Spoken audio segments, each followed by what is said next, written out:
Ireland is experiencing very high rates of population growth. We've an increase in the population of 8% since 2016, and all of that additional growth is going to happen in cities, in an urban setting in some shape or form.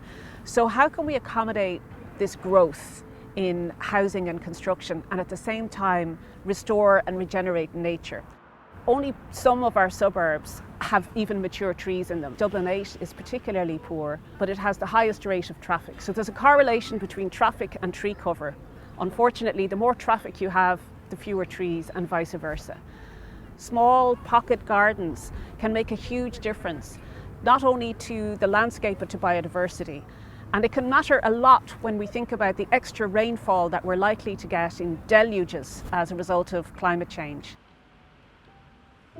The site where Grow HQ is now was basically a field when we got our hands on it. And I remember standing in here thinking it was kind of ugly, like we're surrounded by apartments and the hospital is over there. But the more I thought about it, the more excited I was about the idea of putting, food growing kind of into an environment like this.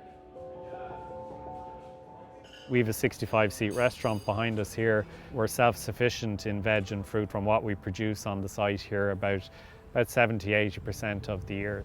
We cram food in everywhere. It's like in between the car park bays. We've even got some herbs growing on the roof behind me. This is not a charitable endeavour, it pays for itself. But we definitely think as a blueprint for like a local authority, providing a fairly small piece of land in a city environment to a social enterprise like ourselves can be replicated. Absolutely, the councils have a role in making sure that if there's demand for allotments or community gardens in a space, then they should be providing it. And in the UK, that's legislation, like they have to do it.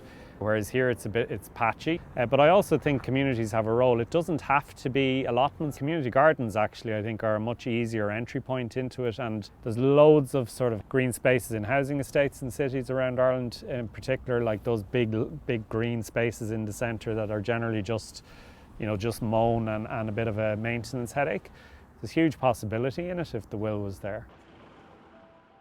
The need to get the planning right is absolutely paramount, because once you've built a house, it's going to be there for whatever, 100, 150, 200 years.